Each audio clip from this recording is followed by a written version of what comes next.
We can still start. So let's call this meeting to order.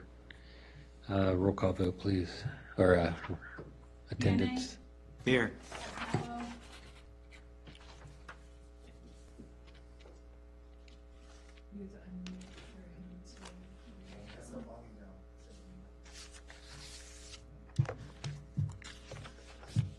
Joe says he's here.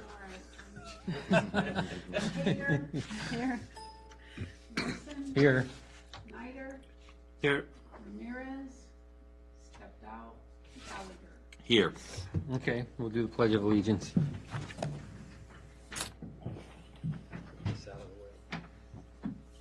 Okay, I pledge allegiance to the flag of the United States of America and to the republic for which it stands, one nation, under God, indivisible, with liberty and justice for all.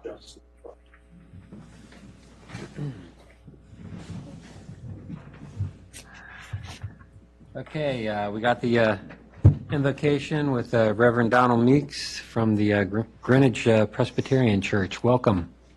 Thank you. My push this maybe to Brett. Yes. Make it great. Yes. There we go. Thank you all for your service to our community. So let's pray. Gracious God, we come before you this night with thanksgiving for the political and economic and spiritual freedom that we enjoy every day.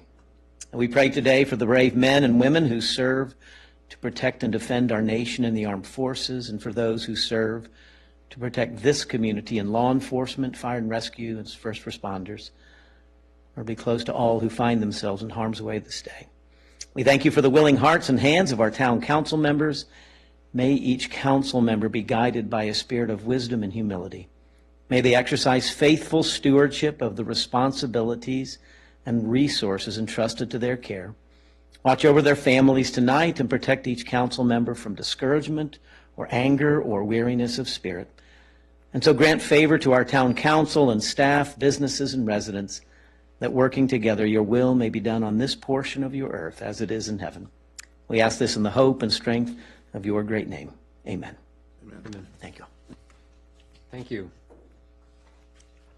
We move on to public hearing number 1, the Mobile Food Establishment Ordinance. Need a read-in of the public notice, please.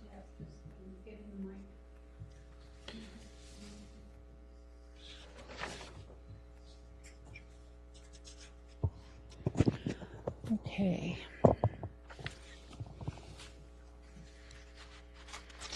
Notice it is hereby given that the Town of Haymarket Town Council will hold a public hearing on Monday, February 5th, 2024 at 7 p.m. or as soon thereafter, as may be heard at the Haymarket Town Hall located at 15000 Washington Street, Suite 100, Haymarket, Virginia, to receive public comment on proposed ordinance 2024-001, an ordinance to consider amending the town code to add mobile food establishment and associated fees to the Haymarket Town Code, Chapter 14, Section 14-1.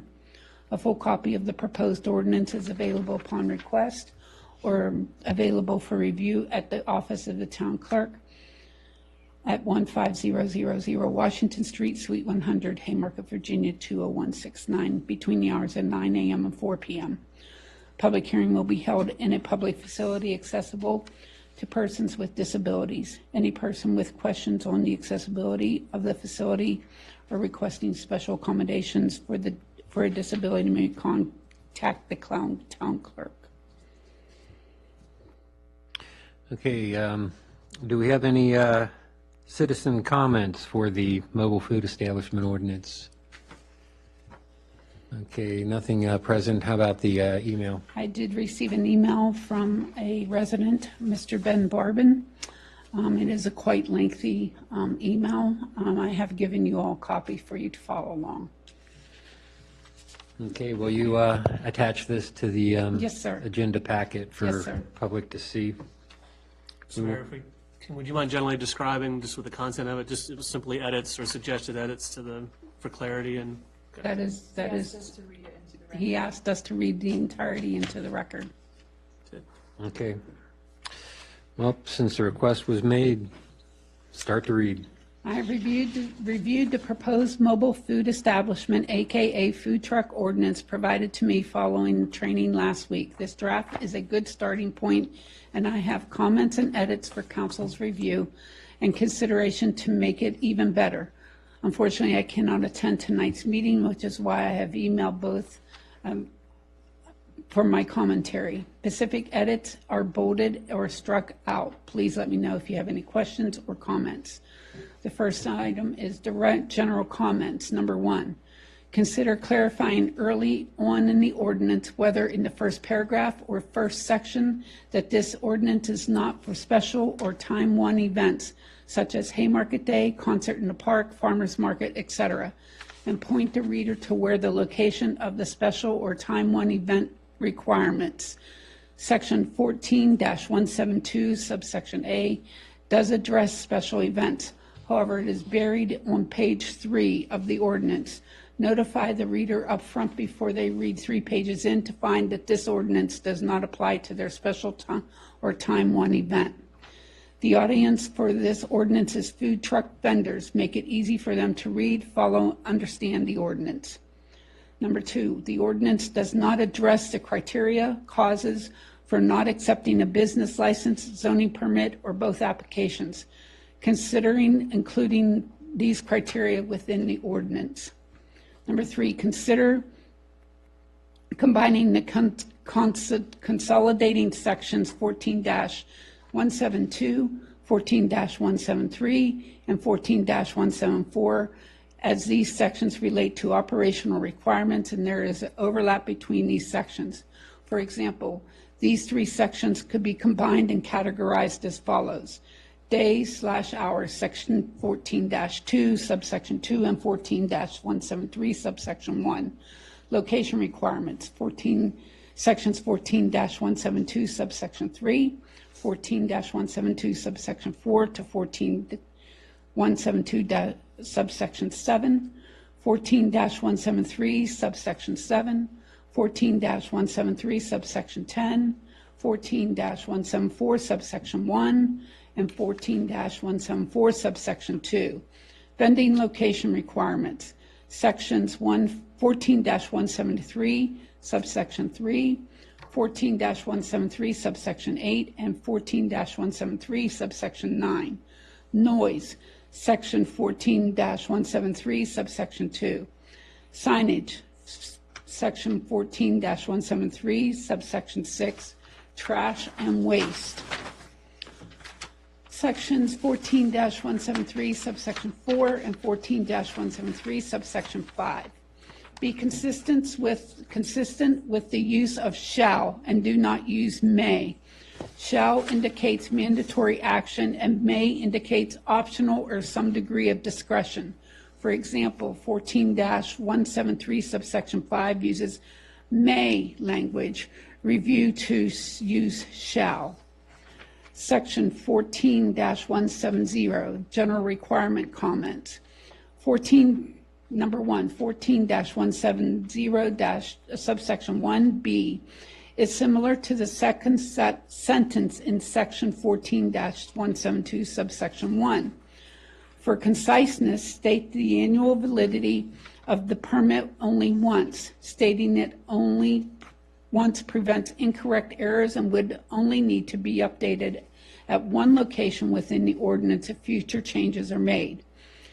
Number 2, there is currently a conflict between 14-170, subsection 1B, and section 14-172, subsection 1. Section 14-172, subsection 1B does not state if the zoning permit is renewed annually. Section 14-172, subsection 1 indicates the zoning permit is renewed annually. This indicates this needs to be resolved. If both the business license and zoning permits are to be renewed annually, consider the following language. A mobile food establishment business license and zoning permit, bolded, is valid from May 1st of the year of the issuance until April 30th of the following year, and both shall be renewed by April 30th of every year. Number 3, consider striking the monetary fee from the ordinance and reference the business license and zoning permit applications, which will state the monetary fee on the application. Every time the monetary fee is changed, the ordinance will need to be updated, reviewed, and approved. Number 4, it is my understanding that the operation location is to be tied to zoning. Consider referencing the zoning map within this ordinance. This way, a new food truck vendor can visually understand where they can potentially operate with an approved business license and zoning permit. Section 14-171, suspension or revocation of comments.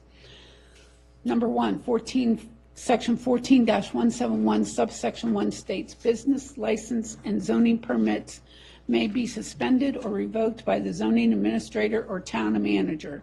However, the following subparagraphs only state that the town manager is performing the action. Be consistent with the stated individuals performing those actions. Consider revising section 14-171 subsection 1A and 14-171 subsection 1B to be both saying zoning administrator or town manager. It's section 14-172 mobile food establishment comments. Number 1, section 14-172, see previous comments number 3 under general comments. Number 2, section 14-172 subsection 1 states, the zoning permit application shall list every address and location of operation of the mobile food establishment, provided the mobile food establishment owner has obtained a zoning permit for each additional site. These two sentences are unclear. Does an applicant submit one zoning permit application with multiple operation locations, or does the applicant submit multiple zoning permit applications for each location? Consider revising so it is clear to the reader of the ordinance. Number 3, section 14-172 subsection 2, see previous comment number 1 under general comments. Number 4, section 14-172 subsection 4. These two sentences are more or less stating the same things. Consider condensing and making it more concise. For example, mobile food establishments, mobile food unit shall not block and maintain public and emergency access on the property building, including but not limited to fire lanes, travel lanes, for example, drive aisles and turning lanes, and ingress and egress. Section 14-173, operational requirement comments. Section 14-173, see previous comment number 3 under general comments. Number 2, section 14-173, subsection 1. Consider having this paragraph immediately follow the days of operation paragraph. For example, section 14-172, subsection 2. Businesses typically post days and hours of operations together. Consider doing the same for the ordinance. Number 3, section 14-173, subsection 5. See previous comment number 4 under general comments. Consider revising to the following. No liquid or solid waste shall be discarded from the mobile food establishment. Number 4, section 14-173, subsection 8. What about displaying a health permit for public inspection? Section 14-174, location requirements, no comments. Number 1, the 2 articles under this section are repetitive and relate to operations. See previous comment on number 3 under general comments. Number 2, the section header is indented to the right, indent to the left. Section 14-175, enforcement and penalty comments. Consider having this section immediately follow section 14-171, suspension or revocation, as these 2 sections are related and the flow should not be broken up by general operational requirements. Best regards, Ben Barden.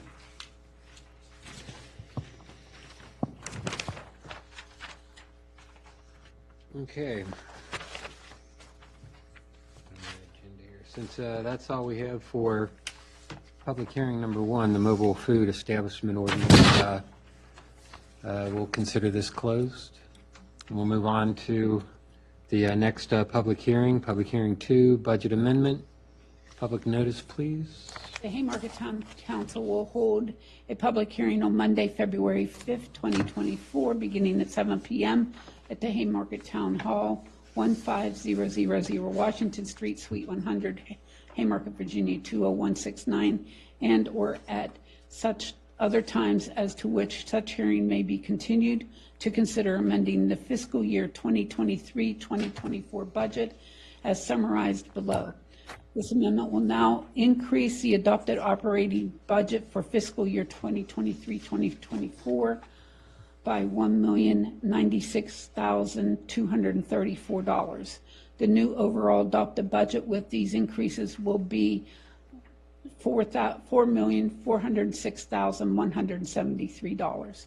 The proposed budget amendments are available for public review both online and in the clerk's office at 15000 Washington Street, Suite 100, Haymarket, Virginia 20169. The hearing is being held in a public facility believed to be accessible to persons with disabilities. Any persons with questions on the accessibility to the facility should contact the town clerk at the above address. Okay. Citizens' comment time. Any citizens in the audience for comments on this budget amendment? Okay, any emails on this? No, sir. Then I guess we'll close this public hearing and move on to our regular meeting citizens' comments. Thanks for waiting for us.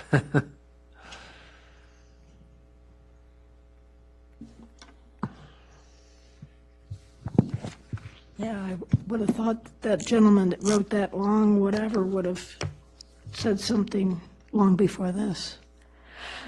At any rate, I was going to Turner on Fayette. I was going to walk up Fayette and drop my library book, but then I remembered, no, 2 years ago when I asked for a sidewalk on Fayette from Joe Moore's house to the hotel and a book drop over by the museum, nothing's been even attempted. However, I'm here to say that I think that Matt, the new, I can't remember his last name, maintenance guy is doing a bang-up job. It was beautiful Christmas. He's always working his rear end off. He's really good. And I'm glad you hired him full-time. Next thing I have to address is the snow. Because of where my lot is for my home, I have over 200 feet of sidewalk, as well as my driveway to shovel. And all 3 times that it snowed in the past month, I have shoveled all of that myself. And it was all done before 9 a.m. Everyone on my street, up to including Joe Moore's, was shoveled. And I thought, I think I'll walk to Aldi. No, I can't walk to Aldi because the businesses didn't shovel. I thought they were required to. Not even Piedmont Tire. I was very disappointed. I thought, like I said, at my age, and I'm doing it myself, shoveling with a shovel. Not a plow, a shovel. The last thing I have to mention is Rapid Pass, which is the emissions, the third party that the state has decided is able to test your emissions as you drive around a cul-de-sac near a major artery. Now, the closest one is down in Centerville. And I actually drove down there once last year, and darned if they didn't cancel it. So I don't understand why they think that there are so many people in this area that we have to start paying for the fast lanes, but yet Rapid Pass has not seemed that we're worthwhile to have that emissions in any of the clover leafs. It could be in Haymarket, it could be in Gainesville. I know it can be done at the same time that you have your inspection done. However, my inspection and in my emissions, which means register your vehicle, were in different months. I finally had to move my inspection earlier, and there are times when I like to go to visit my sister who is not in an emissions area and have that done. You can have it done 3 months ahead of time, driving through a cul-de-sac, and then get my car inspected down where she lives. I'm unable to do that.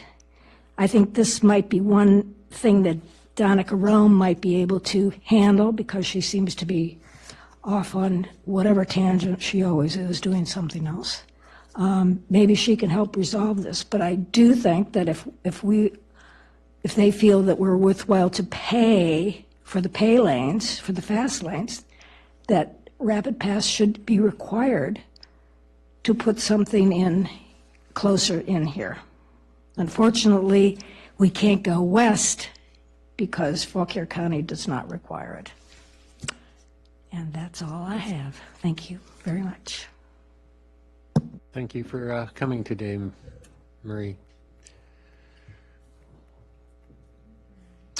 Anyone else want to comment during citizens' time? Do we have any emails? Okay, then we'll move on to the consent agenda. Does anybody have any reports that they want to pull? Yes. May we pull the town administration report and chief of police report, please? Joe, you had your hand up? I concur. Matt? And the town treasurer report, please. Anybody on this side? I'm good. Okay, do I have a motion then? Mr. Mayor, Yes. I move that the Haymarket Town Council approve consent agenda items A 1 and 2, B 4 and 5, C 1 through 5. My second. Motion and second. All in favor, say aye. Aye. Okay, any opposed? Okay. Then we'll open up the town administration report. Who has questions to start off? Mary? Yes, I just wanted to quickly pop in for public record, the RFP for sidewalk. It says safety measures needed. Could you elaborate, please, Emily? Yes. So at, what's today? Today's Monday. Thursday of last week, I met with the engineering group. They're the engineers who have been working on our site plan for the park sidewalk RFP. What we discussed is that we're working on all of the final details of our crosswalk study to submit to VDOT. And so we're trying to analyze what safety measures we want to put in place on that crosswalk. When we met with VDOT 1 week prior of that, they recommended against certain beacons and other flashing light measures. However, when I spoke with our engineering team last Thursday, they said that the individuals they spoke with at VDOT didn't see an issue with it. They thought that that could be an option. So what we ultimately came to is our head engineer is going to reach out to a traffic consultant who used to be located in the town of Haymarket and just get an idea on the number of what it would cost to get them involved to give us an idea or an estimate on different safety measures. Are they needed for that crosswalk? And if so, what are the best measures that they would recommend? So I hope to have that number by this week, but that's what we're discussing is the beacons that would sit on the side of the road and flash, or if you put something in the ground as well, the crosswalk. Okay. May I continue? Did anybody else have? I had the same question, so that. Oh, okay. Okay, quick question on that, though. If we do, are you considering, if you do put a beacon up like that, that you will put a speed monitor sign? Kind of like the feedback signs we have showing what people are, what speed they're traveling at these beacon locations, so that people know right away when they're coming up to this crosswalk what speed they're doing instead of having to, look down. So, I mean, I can discuss with Chief, but we already have that speed monitor sign right there Close by enough. the park. These would be, it's the diamond sign that has the individuals in the crosswalk. So it's that sign and it's bright yellow. And then on top of that sits 2 lights that when somebody's in it, those would be the ones that are flashing. So that's the mechanism we're looking at right now. And you are looking at the automatic sensors then, right? Yes. Okay.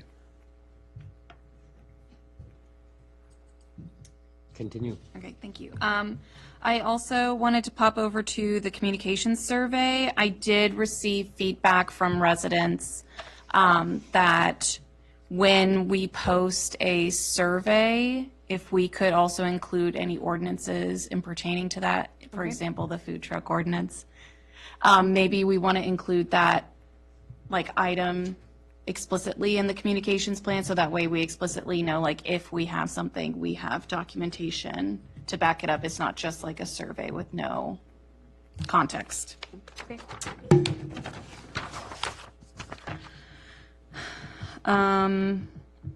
I also wanted to touch base on the Crossroads Art Alliance. I had the privilege of participating in one of their programs, and I really, really enjoyed it. It was small attendance, though, so I was wondering when you might have some numbers from them. Is it the February 26th they'll be prepared to talk about it, or? Okay, so they're already invited to. Yes, February 26th is when myself and Tracy Lynn are going to give our report on how that partnership is going so far, and then they'll be here as well to give their side of the report, and then report any additional findings that they've learned over the last few months. Awesome. Sorry, going through my notes. Wrong direction.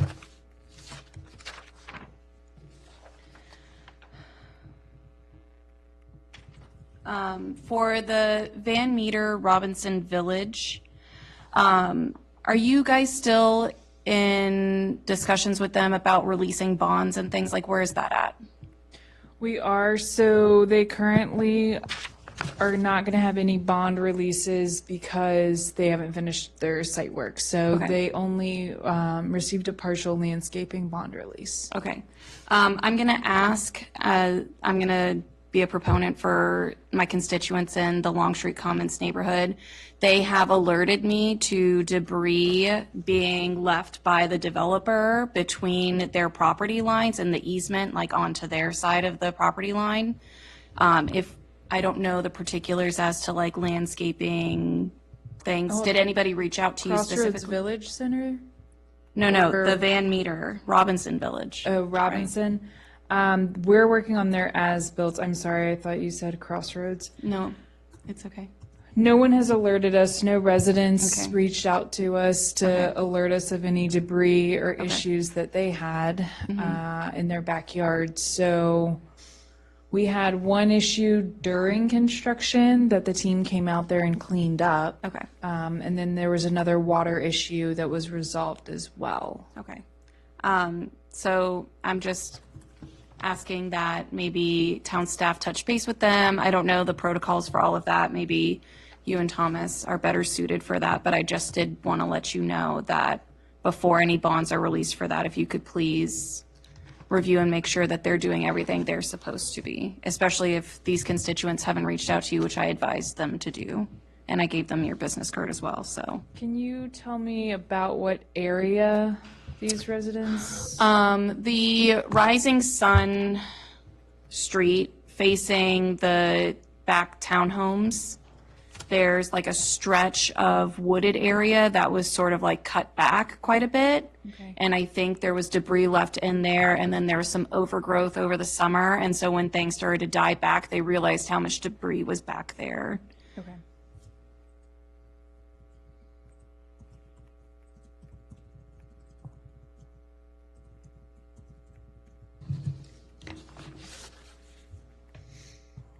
Thank you.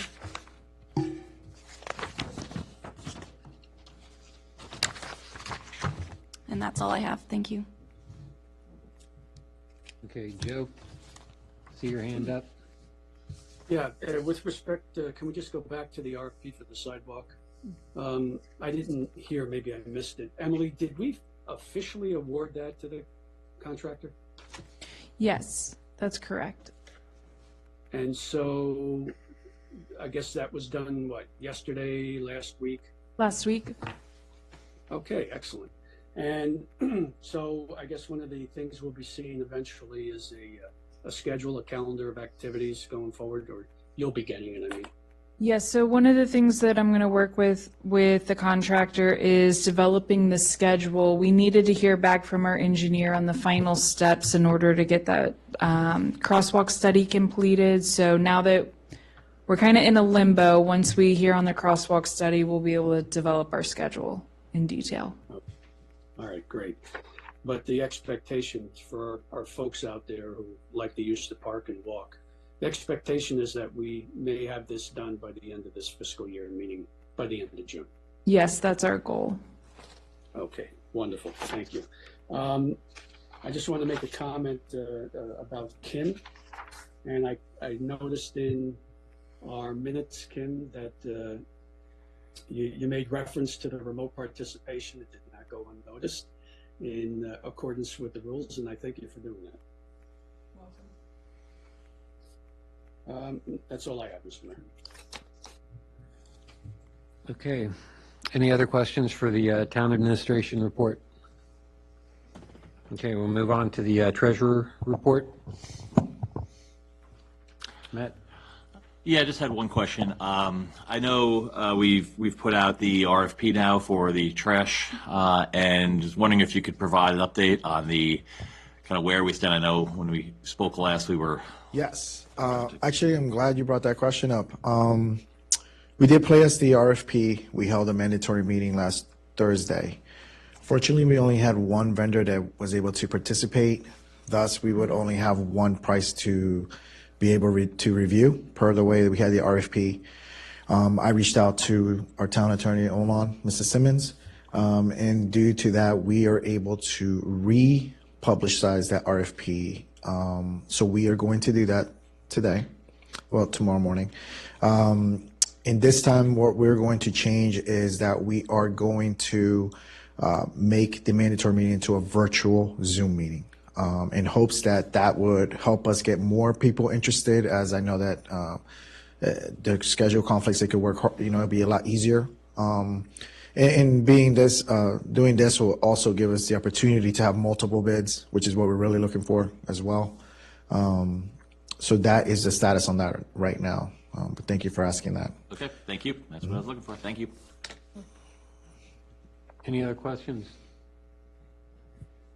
Okay, we'll move on then to the chief of police report. I think Mary wanted that open. Yes, that was me. Thank you. Here we go.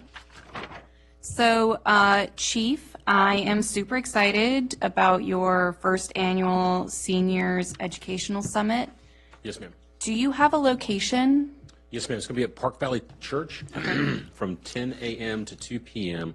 on April the 25th. And we, even though the report says 43 vendors, we now have over 50 confirmed. We'll probably be close to 60 when it's said and done. And we have opened registration for attendees and participants. Awesome. That's amazing. I'm really excited to hear about that. So. Yes, ma'am. And we're using a kind of an algorithm to target specific areas. So we get a good broadcasting out. And then as we get closer to the day of the event, we'll probably reach further out to more outlying areas to get a more diverse group in as well. So we're good. It's well planned, I think. We got a good set of vendors in, and I think it's going to be a great event. I love it. Thank you for doing that. I think that's a really important thing to do. It is. I also want to say that I love that you have intentionally increased the patrol duties at the pedestrian crosswalks. Yes, ma'am. I know that you guys have been really diligent about bus stops. And so our kids and our walkers and everything are very, very important, and I appreciate that effort. I also see just below that you were working with the town manager and VDOT to discuss signage options. And I was wondering what other pedestrian safety options did VDOT suggest in that meeting? And are there other areas of concern that they pointed out to you during that meeting that maybe you didn't bring to attention? They actually pointed out it was a very good meeting and very educational on our part. Being that that's their job, that's their profession, is that aspect of these issues. And it was also what we really took from it was what not to do. Okay.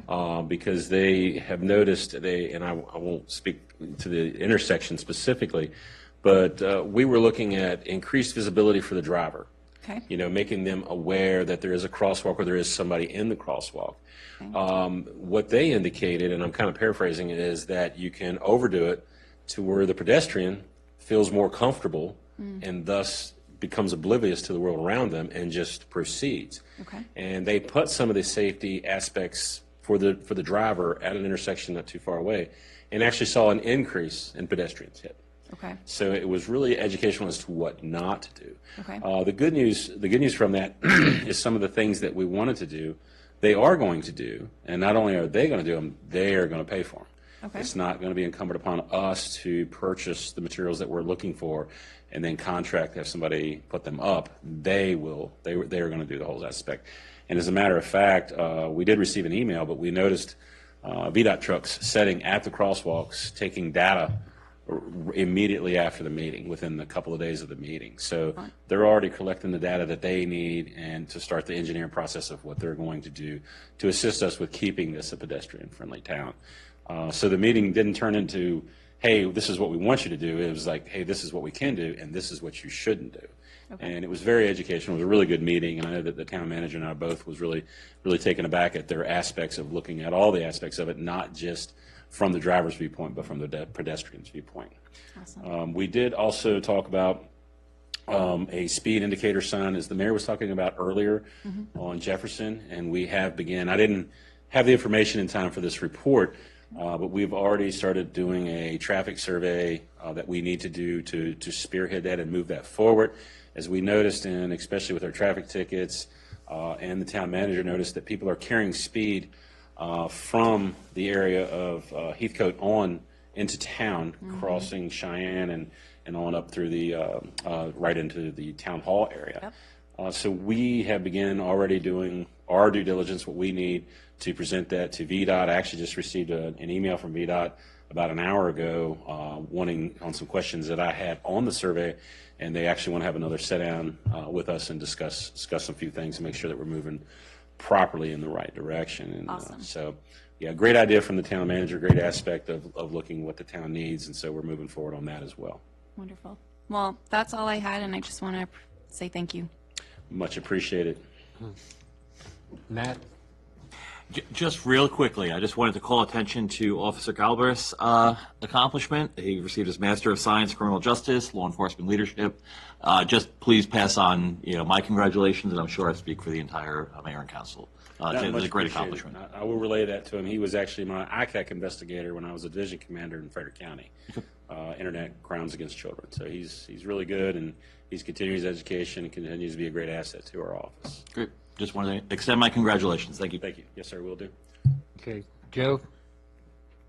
Well, Matt stole my thunder. Yeah, please extend my appreciation and congratulations to Jimmy Galbraith. Not an easy thing to do while you're working and raising a family and doing all the other things that life puts in your way. I know what that's like. I've done that myself. So please extend that. I noticed, Chief, that we've got a different format for our graphs. Yes, sir. And as the year goes on and the more monthly reports, you'll be a little bit easier to see the new year, as you can see, just see the dot. But what I want to do, providing it doesn't cause a disarray in people's eyes, I would like to carry forward at least a 3-year, if not a 5-year snapshot of where we've been and where we're currently at. So the graphs may change as we go along, but it's just a good data collection point that you all can look at, what we're collecting in the metrics and apply to whatever projects that you all have going on or any questions that you might have.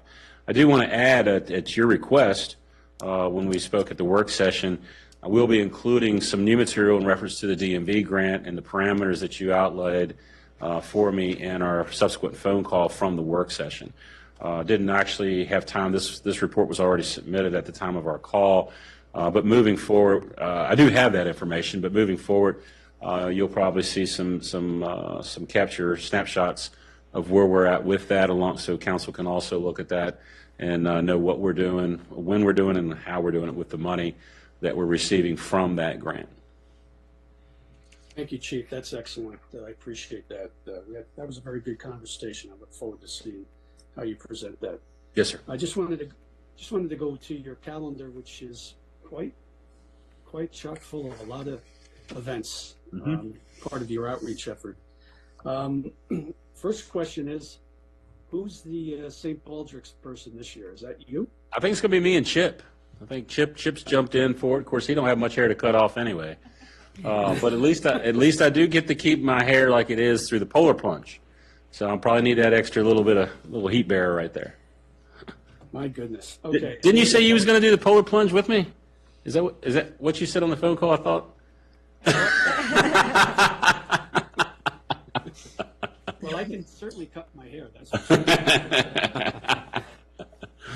Anyway, I was interested to hear a little bit more about the You Drive, You Text, You Pay initiative. Could you expound on that a little bit? Yes, that's part of the DMV grant initiative, and so we're going to obviously take part in that campaign. And basically, it's just a distracted driving campaign. So basically, if you informing citizens that if they are on their electronic devices or on social media or on their phone, that is a traffic offense now that we would charge. And so basically, if you're driving and you're texting or you're doing something with your cell phone that you shouldn't be holding it, then we're going to address it appropriately. And of course, they're putting out an initiative on that. And of course, you'd be substantive to any fines incurred at court if found guilty of that charge. As you know, anybody that takes part in distracted driving has a huge increase in chance of being involved in an accident, hurting themselves or others. So we feel that it's a very important initiative, and that's coming up on April 1st through the 8th, and we will be social mediating and putting that initiative out there to try to remind people to not use their cell phones while they're driving, not text while they're driving, and save some lives while they're doing it. Excellent. I think that's a great initiative, and I appreciate you sharing that with us. Mm-hmm. Finally, Rail Safety Week, I look forward to working with you on that in June sometime. So yeah, we're looking forward to that, my friend. Yes, sir. Appreciate your time. Mm-hmm. Marchand? Nothing from Marchand? Anybody else? Okay. Do I have a motion? Okay. Accept these reports. I move that the Haymarket Town Council approve consent agenda items B, department reports 1, 2, and 3. Second. Okay, motion and second. All in favor, say aye. Aye. Any opposed? Okay. That takes us to our Section 8 agenda items. Consideration of ordinance 2024-001, the mobile food establishment. Mayor, I'd like to start us off with explaining one of the attachment documents you've received up there on the dais tonight. So I went ahead and I printed for everyone the results of the town survey that we put out as of 5:45 this evening. We had 56 respondents, and you can thumb through and see what the overall results say. If anybody is interested in seeing how the breakdown was of how each respondent answered the questions together, just let me know and I can provide that. It is a 60-page document, so I have one copy of it here, but I can also email it to you or we can share the print copies. So it looks, generally speaking, like people are in favor of it and that they don't find that it should be overly restricted. In some of the individual responses, we had one or two people who responded that it should be restricted and that we should not allow food trucks of food types we already have in town. I don't find that something that we could easily enforce or do. I think that would leave out a lot of the food trucks. Other things that were noted on question 2, if allowed, should the food trucks be limited to operating at the brewery, winery, and distillery businesses? We had several respondents write back that no, they shouldn't be, and we should also include town hall and town park areas. So that was another common write-in. Not every single person wrote in, but there were a few common ones. So again, I can forward this a little more intensive response sheet if anybody would like to look at it, or I can make it available for you. So that is the town survey. I will take the recommendation of council of when you guys would like for us to turn that survey off. Otherwise, it's still open and running for anybody to respond to. Matt? Yeah, I think just, especially on question 5, it looks like there were 18 people that specifically answered that question. We don't have to go through it now, but if you could, I'd love to get an email or be able to come in and see just kind of what some of those comments were. Absolutely. And again, most of those were kind of some of the responses I had just read off, Okay. that if you appropriately permit and charge fees, then they shouldn't restrict the days. So I'll forward it to everybody. I'll just go ahead and do that. I'll Appreciate forward that. Thank you. Rashad? Roberto, the extensive comments from Mr. Ben, any initial concerns about, it seems like a lot of it just administrative, sort of the organization of the ordinance, not necessarily substantive changes. You know, glad our town attorney's here today because I think I'll pass it on to him. But great comments. I'm glad that he gave the feedback. But as you guys are aware, we did model this off of existing ordinances out there. But obviously, I think we will get with Olin, the town manager, myself, and I, and kind of review them and see if there's any modifications we should do, unless Mr. Simmons has a comment. Sure. As you're considering the ordinance itself, and as we fashion it to include the language that you really want to include, consider those comments. Some of you may find relevant, some of you may find helpful. A lot of them are cleanup, and it's like if I write an ordinance one way, somebody else write it a different way. Doesn't mean it's incorrect. It's just a different style of approaching the ordinance. I like some of his comments, and I think they would be helpful to include. So just as you go through, consider them, and let us know which ones you like, which ones you don't like, which ones you think are relevant, which ones are not. And then as we fashion the language for the ordinance, we can include some of the things he mentioned. But I think the way that it's written right now, it's enforceable and it's in very good shape. Mm-hmm. And I think it's clear in terms of what they can and can't do and where they can and cannot conduct business. I also think it's clear how it lays out the punishments for not acting in compliance with the ordinance as well. And I think it's fairly written too. It gives you an opportunity to correct it before we start to take action against you. I like that aspect of it. Thanks for that. I didn't particularly see this as a criticism, just more of someone that has an interest in it. I saw has it the too. time, and then I didn't see anything here, and it's probably too early to tell, any substance in here that would necessarily cause this to be reheard. Not necessarily. Okay. But if we're going to make any changes that sort of really change the ordinance as it's already written, you may want to take some more comments from the public before you adopt it. Great, thank you. Sure. Thanks. I was going to say, Marchant took my question, so thank you. Is that a hand, Joe? That's a hand. Okay, you're up. So the question is, the next steps on this. Seems to me that take a little bit of digesting to go through it. And do you think this is something you want to bring back to council at the next work session? Councilman Passano, yes. I think we should. Considering that we'll probably get together with Mr. Olin Simmons to discuss this.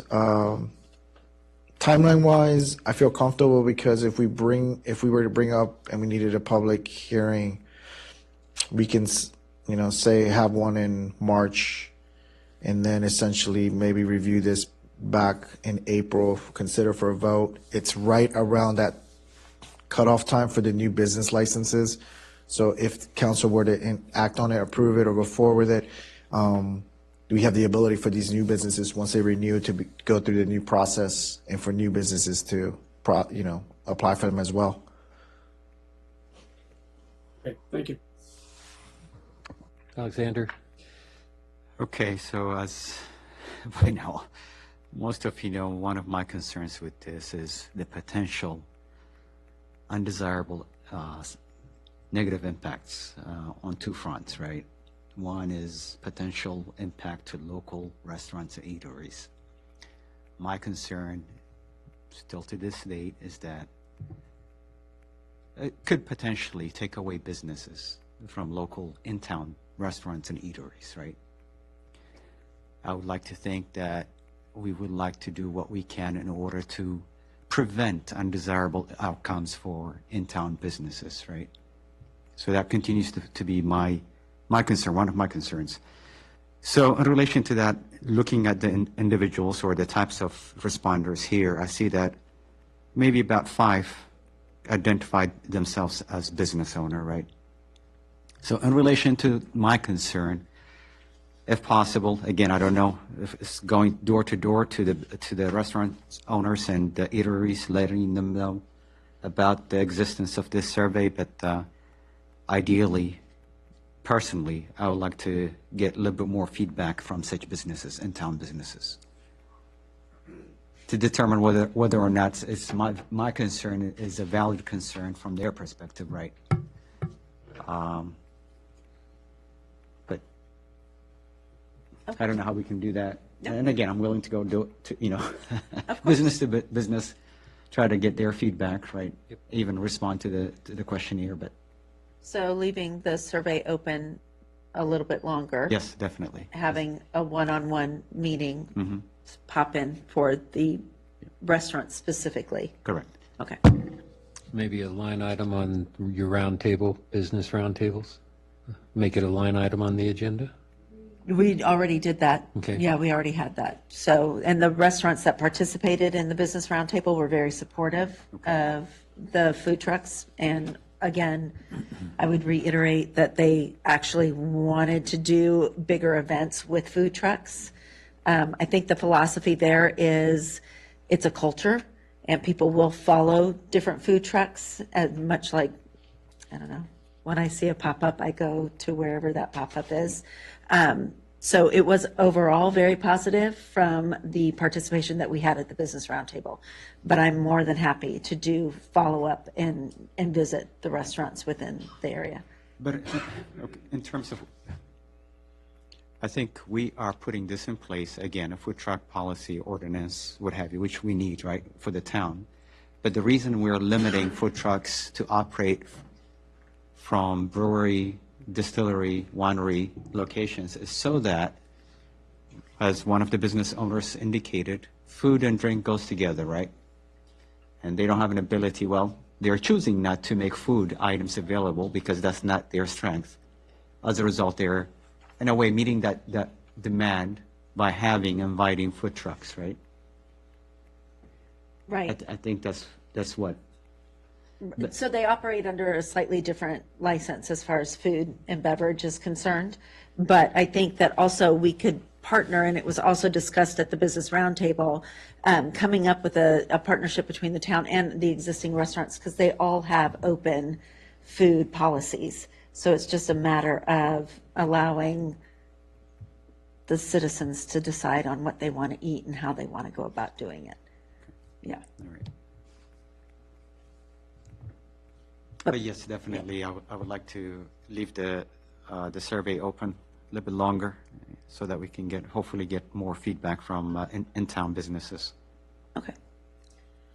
And so the question I have is, are we comfortable with the way it is, and other than getting more feedback in terms of allowing them to operate Wednesday through Sunday, which is 5 days a week, right, 10 a.m. to 10 p.m.? If that's the case, why even bother? Why not have them operate 7 days a week, right? Why? Why not restrict them to operating on Mondays and Tuesdays? If we're going to do it for 5 days, then let's do it for 7. I'm just making a point here, right? Right. If we're letting them operate between 10 a.m. and 10 p.m., basically it's all day, 5 days a week that they can potentially operate up to food trucks per property, right? So the reason I'm saying that, I think we need to, I don't think that's a good idea, right? Again, I personally would like to prevent food trucks from being close to a permanent fixture, so to speak, establishment, right? So again, what I would propose is maybe limiting it to 8 days per month with a maximum of 3 days per week. So that allows them, if they want to do two times per week on the weekends, they can do that, right? But having them there 5 days a week from 10 a.m. to 10 p.m. And again, we've talked about last week about the zoning, how I know we were saying the likelihood of that happening is low in terms of additional breweries or wineries opening up on Washington Street and so forth, right? But the potential is still there, right? So in the answer, the response was, if that becomes a problem in the future, then we will address it by making it more restrictive. I don't think that's the good approach. Why would we adopt something that could potentially become a problem for the town or businesses, right? Let's do what we can now, right? Let's address what could potentially be a problem down the road. And if we try to, depending on the number of breweries and wineries, what have you, that exists at that time when we try to make it more restrictive, when we try to do that, if I look into the future, what is going to happen? Such breweries and wineries are going to come before us and say, hey, you're trying, you're changing the rules to the game, basically, and which will hurt my business. We're going to hear that, similar to what we heard from the other business owner, right? So what I'm trying to say is, let's do what we can to mitigate any potential negative impacts down the road now instead of down the road. So, and one additional suggestion I have in terms of the hours operation, knowing how some business properties are close to residential areas, maybe instead of 10 p.m., let's end it at 9 p.m., 10 to 9 p.m., because food trucks, outdoor, people gathering, sound, noise, what have you, right? And again, I'm trying to look out for those residential properties. Go ahead. I had a question for Chief. Do you know offhand what the noise ordinance is? What time that applies? No, I do not. Let me look that up. I think it's 10 p.m. We had looked at that about a year ago over an issue, but I don't recall what it was, but I can pull it up on Muni Code right now. Okay, I would appreciate that. Thank you. Yeah, it's my neighborhood. Huh? This is my neighborhood. So, Yes. if I may, so I guess, Alexander, you and I talked about last time too. I would agree that being more restrictive is going to be problematic. It's kind of like taxes. We keep lowering taxes and then we have to raise them. No one's going to like that. But I digress. I guess the consensus of council, if we want to see a change, per your suggestion, we probably need to go ahead and affect that or make a decision on that now so the ordinance can be amended. So should we do like a straw poll on whether or not there's a support for amending the standard, or do we want to wait out the additional feedback on the? If we can do it today, it would be ideal, so we know where we stand, what we need to move forward with. Does that make sense what I'm asking? Is Yeah. there support for amending the dates and times? So what restriction are you looking at amending it I to? think- 9 o'clock? Well, first, the number of days, right? Now we're saying 5 days a week from 10 a.m. to 10 p.m., right? To me, I think we need to be a little bit more restrictive, again, to make it less of an impact to local businesses in terms of taking away businesses from them. Again, these are local businesses that have a commitment to the town by being located, operating within the town. I think we should do what we can to prevent any negative impacts to such businesses, right? And again, these food trucks have no commitment to the town. Good or bad, the local businesses are here to stay for the most part. Of course, they can close down. But food trucks, based on my observation, they're going to go where they think is more profitable, where there's business. They have no ties to the town. Based on that, why would we, right, allow such a policy that could negatively take away business from local businesses? But anyways, what I would like to do, if possible, again, to consider for the other town council members, is to reduce the number of days per week that food trucks are allowed to operate within the town. I think 5 days a week is too excessive. It's excessive, in my personal opinion. Matt? I understand the concern, we've been talking about this, I feel, for a few months on and off. My personal opinion is I agree, let's keep the survey open, let's continue to get it, but the early results say, overwhelmingly in support, both from a resident as well as a business perspective. This was discussed at the Business Roundtable. It was, seems I was not there, but it sounds to me like the result was the restaurant owners were overwhelmingly supportive of this because of the culture, and from what I heard, it was the desire to, frankly, we want them here because it actually, it's kind of like a you scratch my back, I'll scratch yours type of an approach. They seem to welcome that. So with that said, just from that support, I think just kind of understanding that, that it is a cultural thing, and the breweries, wineries, and distilleries that do have them, generally it's, it's the end of the week, and on holidays. I think you could probably take Wednesday off. That's probably not as big a deal, but generally speaking, I think I think we've already discussed this at length, and I think the support is overwhelming. I think we're in good shape with the ordinance the way it is. Mary? My concern with altering or increasing the restrictions would be the enforcement piece.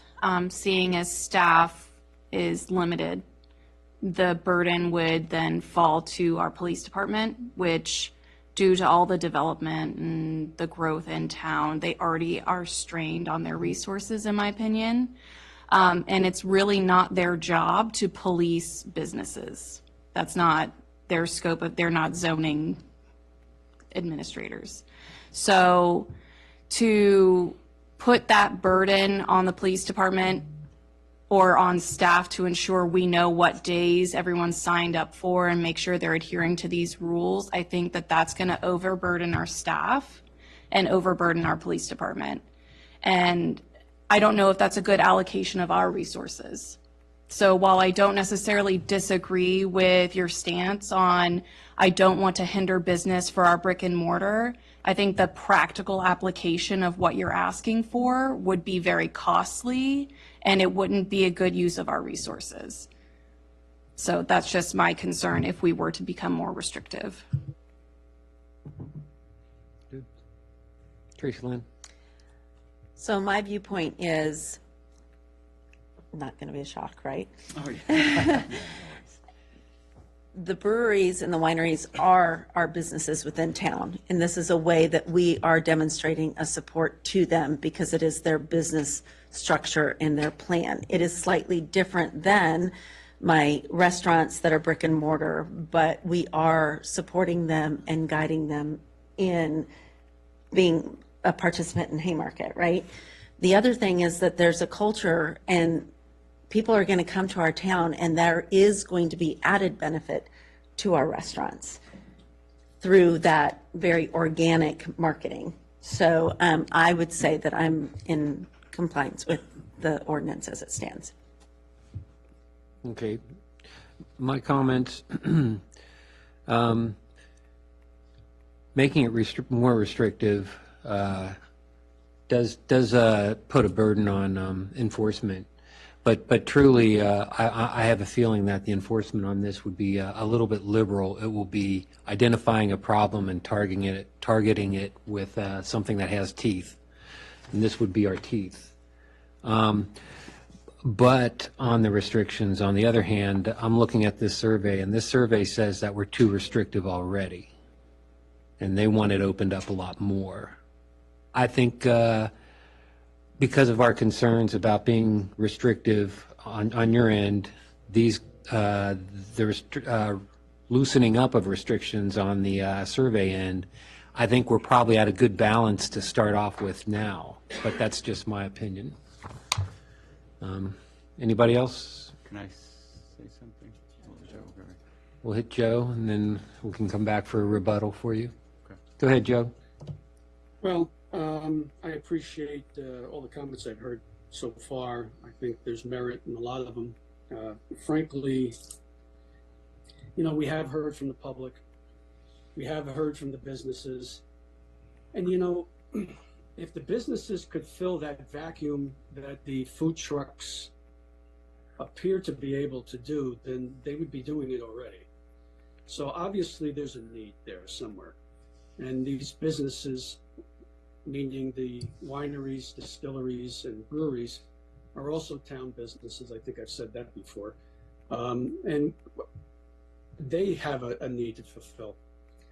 So, it's a balancing act. I think we're looking at it maybe a little bit too harshly in that this will be a complementary business. It'll be complementary to other businesses in town. It'll be an attraction. It'll help pull more people into town. It's almost like free marketing for some of our established businesses. So I think we have to consider that as well. And frankly, this is still kind of early. We just got all the feedback, a very elaborate email response, which I think is more, or actually less substantive and more structural and corrective in its nature. Nonetheless, appreciate the comments. I think they're all pretty good. But I don't think we should make perfection the enemy of the good here.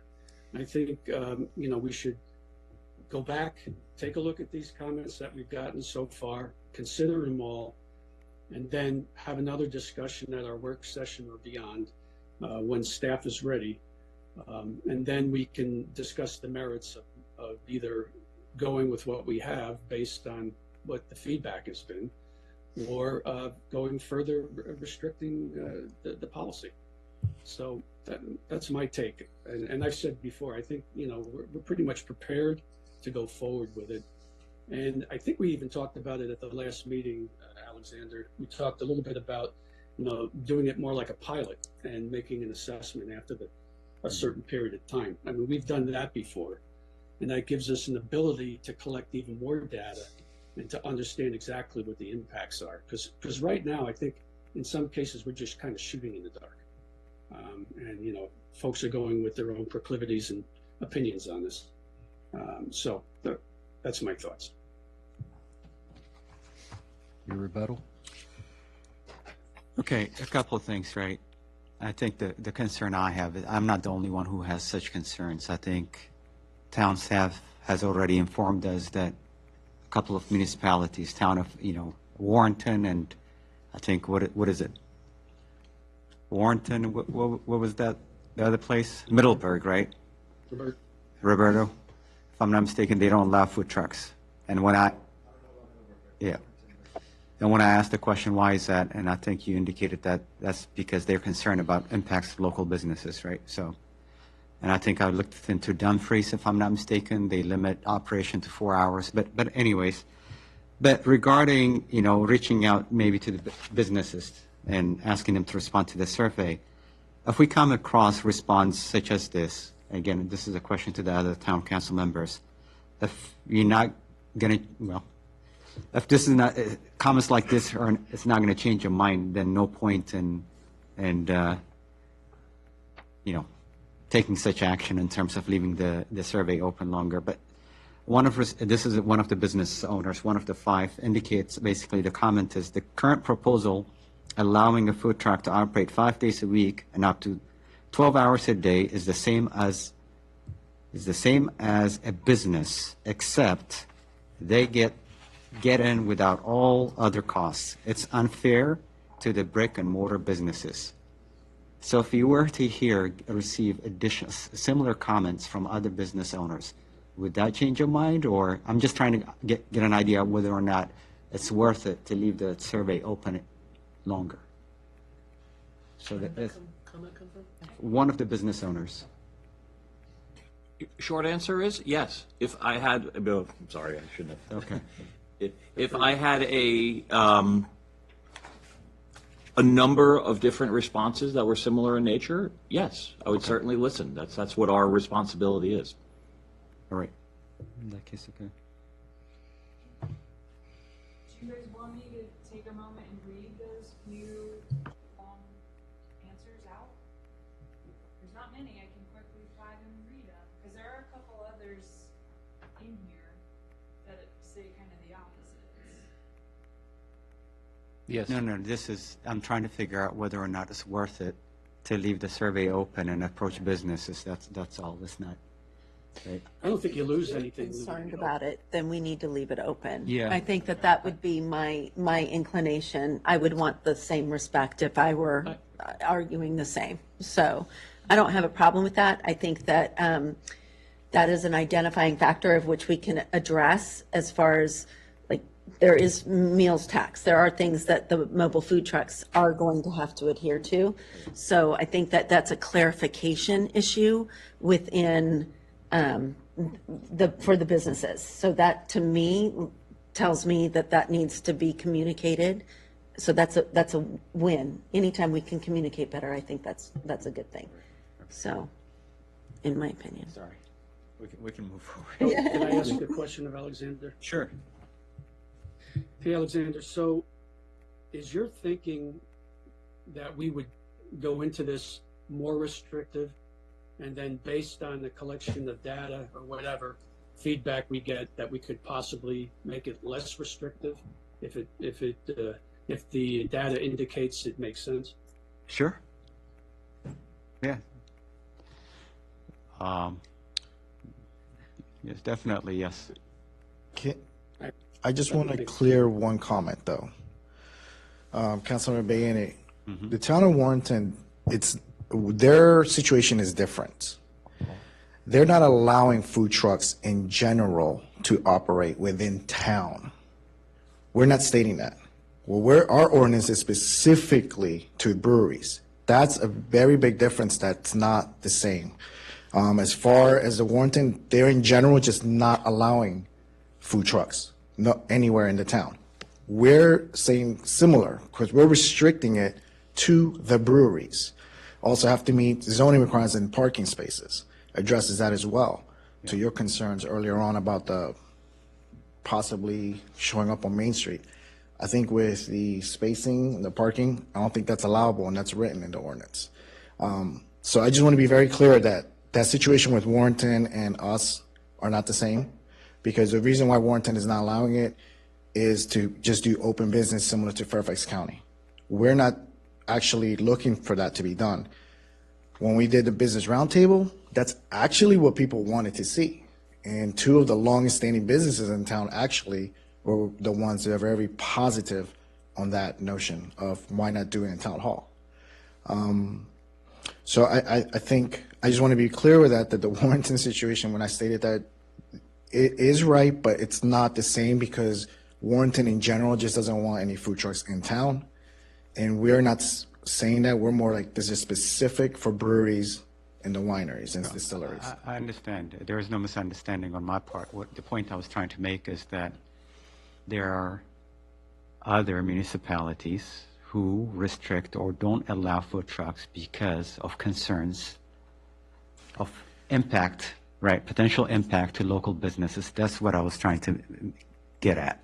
Yeah, So and that's I the point I was understand trying to that, make. but we're definitely in a different situation due to our location versus those towns too. So we got to consider that as well, our demographics as well. It can't be just based.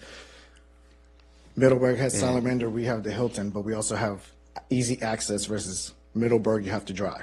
You know, oh wow, it's not easy to get to. So I just want to be clear on that town of Warrenton one is a different situation versus what we're trying to, consider here. Thank you for the clarification. Okay. Okay. Any more concerns? Assuming direction is to let the town gather some more data up, and we'll move forward with more data.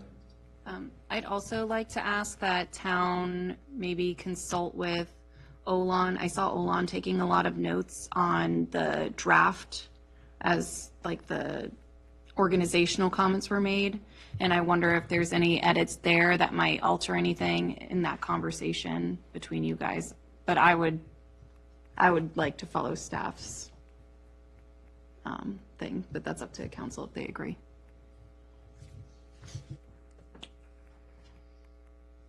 Okay. Everyone in agreement? Move forward with a little more thought and data gathering with the survey and bring it back? Could I ask one thing, just kind of in preparation for that work session? Would it be possible maybe to get an update maybe a day or two prior so that we can consume that information? On the survey? Thank you. And business And do you, visits. Let's say the Thursday before, that gives you guys 3-4 days to kind of read through everything. That would be great. Thank you. can you also attach the ordinance to the survey, please? Okay, thank you. This one, In its draft. In its drafted form. Yes, and what we have presented today. Yeah. And then that way we can make those final edits before our work session, right? Okay. just wanted to clarify that if staff and Olan, or you're all staff, I'm sorry, staff and Olan, you're all staff. If staff finds that these suggested revisions are appropriate, I would assume your discretion to incorporate them, and then we'll just review them on the 26th. Okay. That's right. Cool, thanks. Okay. I think we're good on moving on then. I think that's pretty much the only critical line item that we needed you here for, Alon. So if you wanted to move on, we grant you we release you. Early dismissal. There we go. You get to Couldn't go think. Thank you all so much. Good night. Yes, thank you. You bet. Rest your voice, Yolanda. I was going to say, feel better. Thank you. Thank you. That's right. Have a nice hot cup of tea and honey, Yolanda. You too. Take care.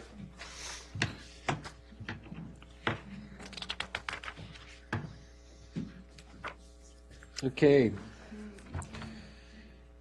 Roberta, we still have you up with the resolution for the budget amendment. Nothing's changed since last week?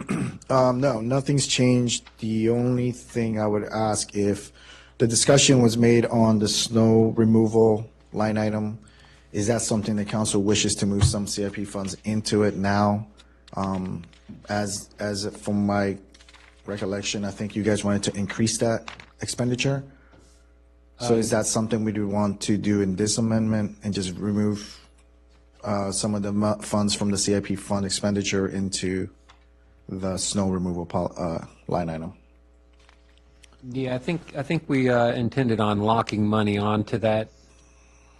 I don't know, I can't remember how much we agreed to. 15,000 is what you suggested to move, to amend it to and continue to keep that going forward. I think right now we have 7,000, so you're talking about Yep. moving an additional, just 8,000 into that line item. And we have the money to shift from other things, Yes, right? yes. I guess point of question, I'm trying to get to it. since that wasn't really in the public announcement, we're still good with being able to shift this money around and Yes, so resolve the it public tonight, right? announcement is due because it's over a 1% increase of the overall budget, but it could be shift as long as we don't go over. And all we're doing is using funds that were going to be allocated already into CIP. We're just moving part of it into another line item. But the overall amount is still the same. Okay. Do you have any concerns that we'll need additional monies for, are you guys okay with what we have? Okay. I don't think we'll see any more snow, but Well, this don't at jinx- least, don't this jinx at it least now. gives us the teeth So- for it. So, to be clear, If we move the money over, it'll be the proverbial snow blower that you buy for the season and then it ends up in the garage. so council, just so it's clear, being transparent on it, we're talking about from line item 94108, we have that we were going to increase it by 133,265. We're going to move 8,000 of that. We're going to deduct 8,000 from the 133,265 and bring it over to the snow removal line item, which is 43100. Apologize, I need to get to that one.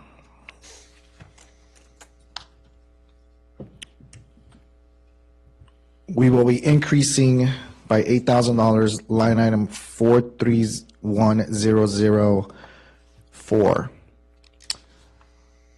So we'll be adding an additional 8 to make that into a total of 15,000, but the overall increase will not change. So for the purpose of adopting this amendment, we can just go with what we have, and the other is more administrative move, right? Yes, because once we adopt it, I can create that amendment because it stays within the, it's not changing the overall budget. Right. So we could just move forward with adopting this tonight. If we adopt it tonight to follow procedures, what I'll do is I'll bring it in the next meeting. It would just be a council meeting. No public hearing will be needed to move over 8,000 into the line item we just discussed. It works for me. Okay, is everybody good about that? So do I have a motion, or did you have a question, Alexander? Yes. Yeah. So Roberto, the package, page 13, well, sorry, I was looking at what you provided during the work Relay to the session. microphone, turn it on. Oh, yeah. But the increase for contractual services, events, other, farmers market, is that expenditure increase or is that revenue increase? Which line item is that, sir? Line 7111003, 7111004, and 7111006. That's expenditures. That's due to the increase in sponsorship funds and also increase on the need for the contracts for the events. So our cost is going up, that's why we're increasing the, Because we've collected more revenue. I'm a little bit confused. With the cost is going up, so people have given more sponsorship funds to go to the events. Our sponsors, Oh, all that goes towards Yes, SE. yes. It's dedicated towards. Yes. Okay, I see. throughout the year, for all the events throughout the year. Okay. Yeah, I think that's It. Hey, to make a motion when you're ready. Yes, motion, please. You're not going to talk about all the whereas, you're just going to say as outlined, right? Good.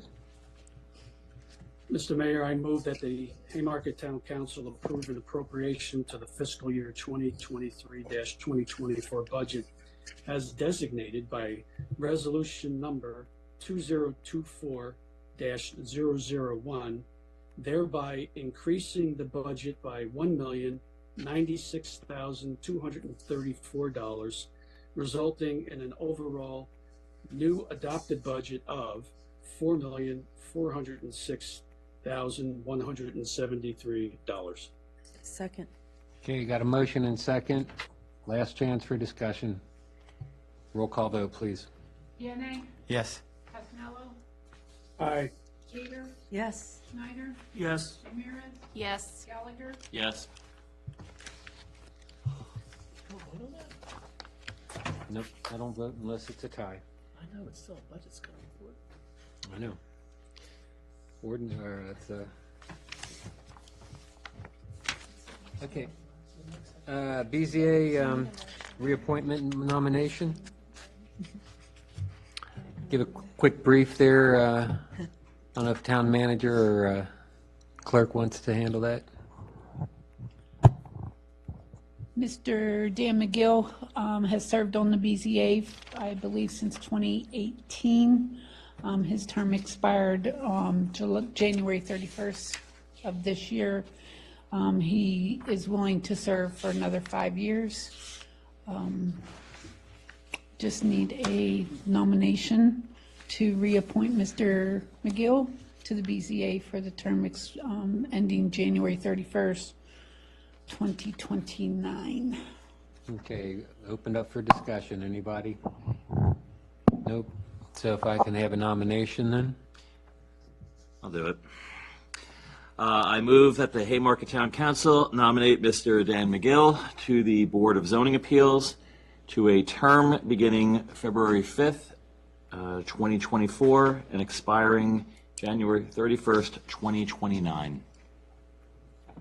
Second. Okay, motion and second. All in favor, say aye. Aye. Aye. Any opposed? Okay.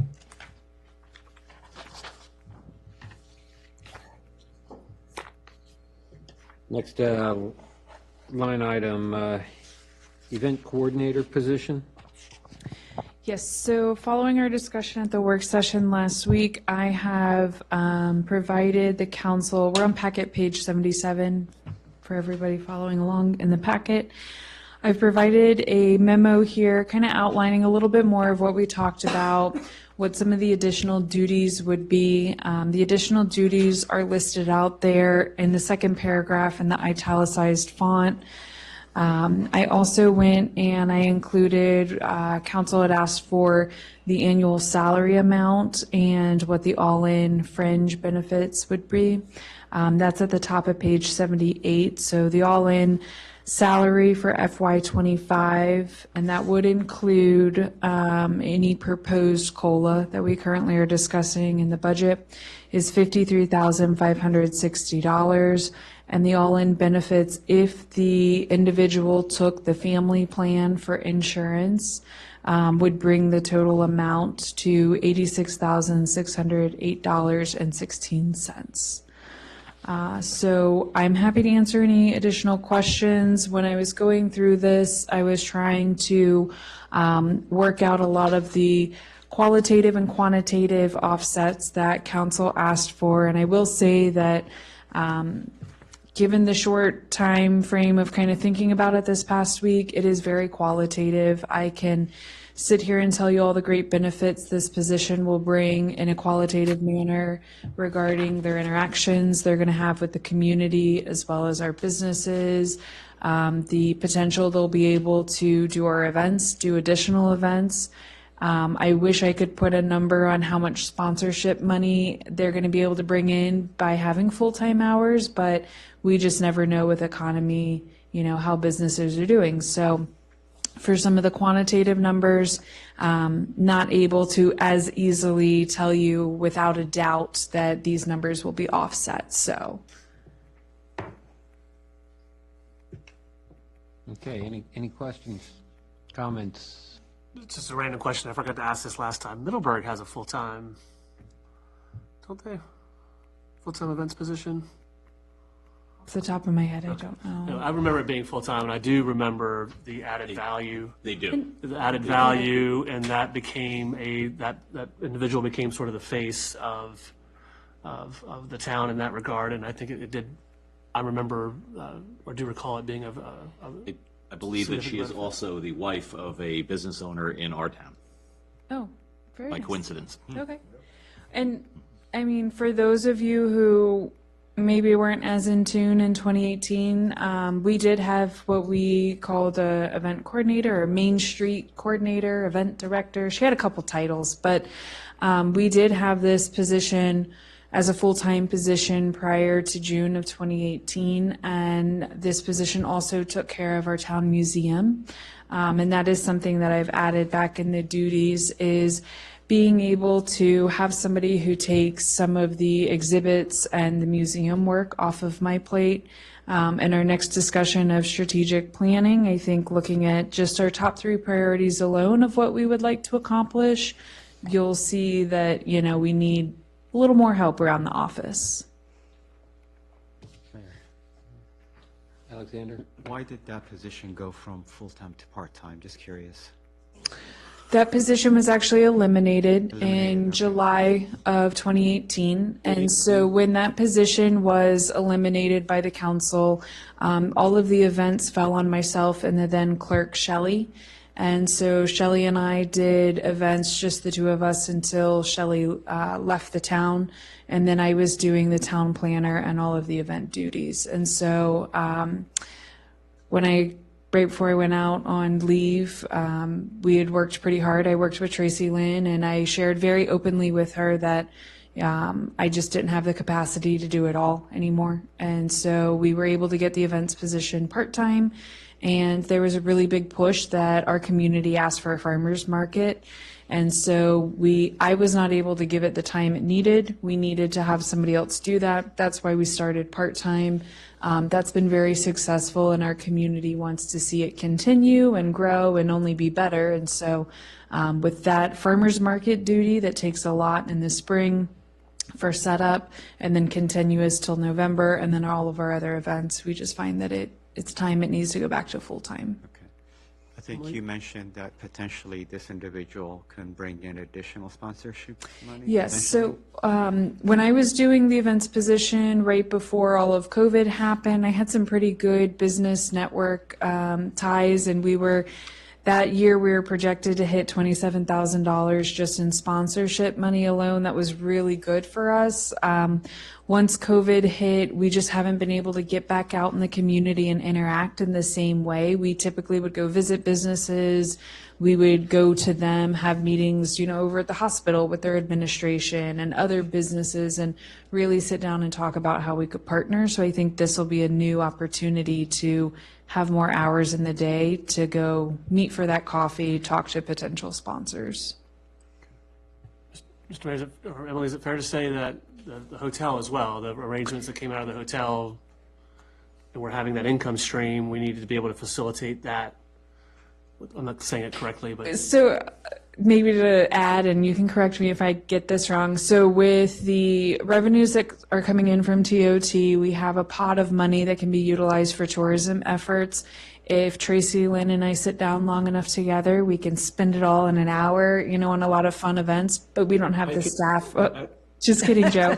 We don't have the staff to implement all of that. And so we have some fun ideas for just quick events that can happen at our park, interactions that can happen on a Friday night during the summer.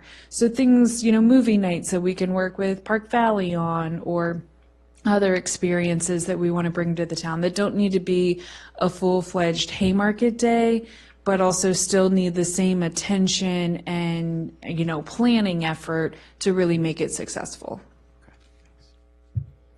Yep, and piggyback on that. Let's see what we got with the part-time. Look how successful and how we've expanded on the farmers market, the Nutcracker program that was done during the holiday season. I mean, these things take time. And we've already seen the benefit just off of the part-time. If we expand it to full-time, we can start to get better revenue streams as well as quality events like that. Anybody else want to comment, Joe? Yes, thank you, Mr. Mayor. Let me just preface my comments by saying that I lean towards going forward with this because I think there is a value in this position. I think there's a strong value in it. I recall back to 2018 before I left office, that June 30th, and we had the money in the budget. And then July 5th, I believe it was, their first meeting with the new council, it was stripped out. And I was very discouraged by seeing that because of the value that it provides to the town. So I think it's important that we understand what the costs are here, all right? Just for open transparency and what have you. We're talking about a position that I do not think, and correct me if I'm wrong, Roberto and Emily, that really gets paid out of the events budget. It's basically more out of the general fund. And you can correct me now if you want or not. No, that's correct. It's paid from the general fund. Okay, and so this is what we're going to call a fixed recurring cost that's going to be baked into our budget going forward. Just, everybody has to recognize that and just understand it, so we're out there in the open. And to be honest and frank, we've made some significant investments in staff here. Let's think about that. We've hired a part-time planner. We've migrated the administrator from part-time to full-time. We've migrated the part-time maintenance person to full-time. So we are making the investments, not necessarily in the infrastructure, but those that support the infrastructure in town. So I think we need to recognize that as well. All right. one of my concerns is that fixed cost. So we have to be very cognizant of that going forward. I do think that this is going to provide the opportunity for the TM to free up her time to focus more on strategic initiatives. And I guess we'll talk about that right after this, right? And there are some physical or quantitative cost savings. So it's just a matter of trying to figure out how to pull those numbers out. But I do have a question for Roberto and Emily. As I read this report and I looked at the salaries, and correct me if I did my math wrong, we're talking about a $53,560 salary starting in fiscal year 2025. We're setting aside the fact that the town manager is looking for the remaining year starting March 1st to be full-time, which I don't have a problem with. Now that 53,560, if you add in all the fringe, results in 86,608. If I did my math right, that's around a 61% increase over the base for fringe. I don't know. Is that correct? Because if you look at the Bureau of Labor Statistics in the nation, the typical range for fringe is around 30%. So did I do my math wrong, Roberto? Is that something that I made a mistake on, or is there another driver for that? Because I don't understand why it's so high. You're correct on not making sense of it, and that's because we're using. So, we participate in the Virginia Retirement Program, the state program. Every 2 years, it gets evaluated, and given evaluation based on our size, our demographics, location. That's out of our control. We are a smaller jurisdiction, so it can hurt us or help us at times. Same thing with the health insurance. The proposed now for next year, I do not have the concrete numbers. These are going off estimates, which are worst case scenario, as well as giving a full family plan. If this position were to, go full time, I have to prepare for that just in case whoever takes this position wants to go on the full family plan for insurance. Those two drivers, I do not know as of yet the increase. I can tell you that last year, the insurance, we saw an 8.4% increase. I can tell you that last year, the VRS, the evaluation was the final year of being brought down from a 10.1%, 10% down to almost a 6%. I have a feeling this year it's going to change. It's probably going to increase. So, Joe, to answer your questions, those are the things that are driving it differently, because I don't have those numbers, concrete, solid numbers as of yet. So that's kind of why I went with the worst case scenario in percentage-wise. Right. So it looks like we can end up reconciling that as we go through the budget process for 2025. Yes. It will go through the budget, which we'll be discussing in March.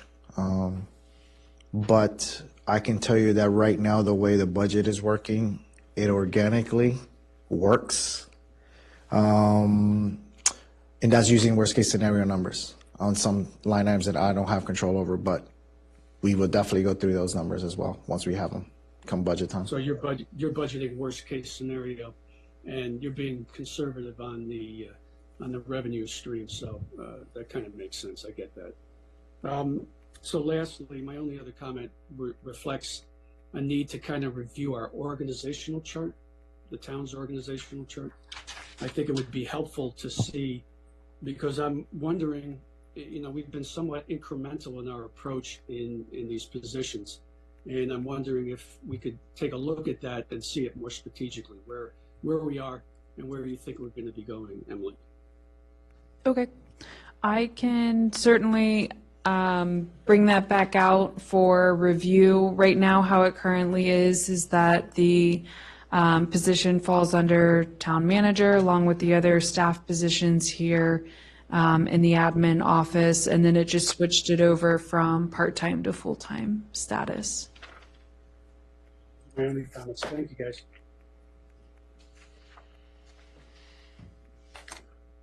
Okay, any other comments?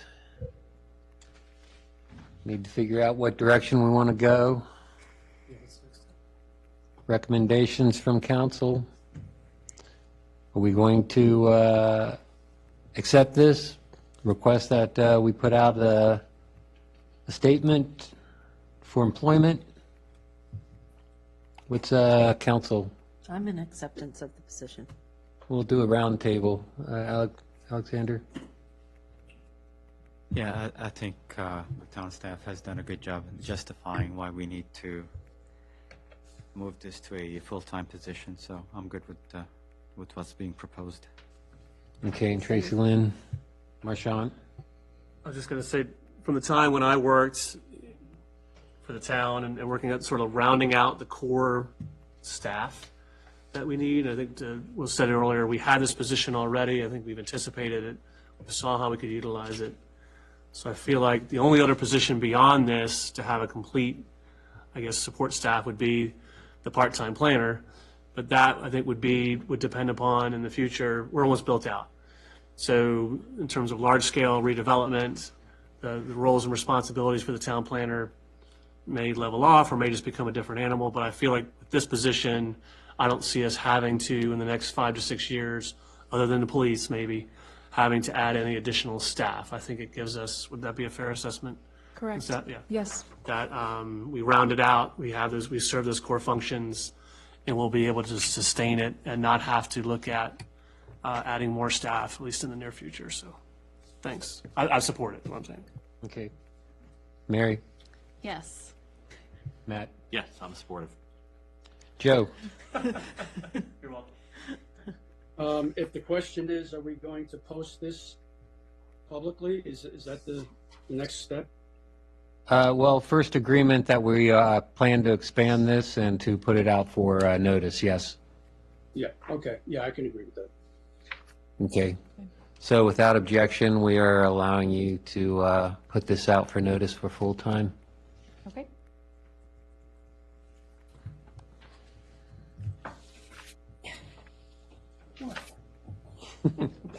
So next on the agenda item is the strategic planning priorities. Yes, so council, I've passed out a spreadsheet.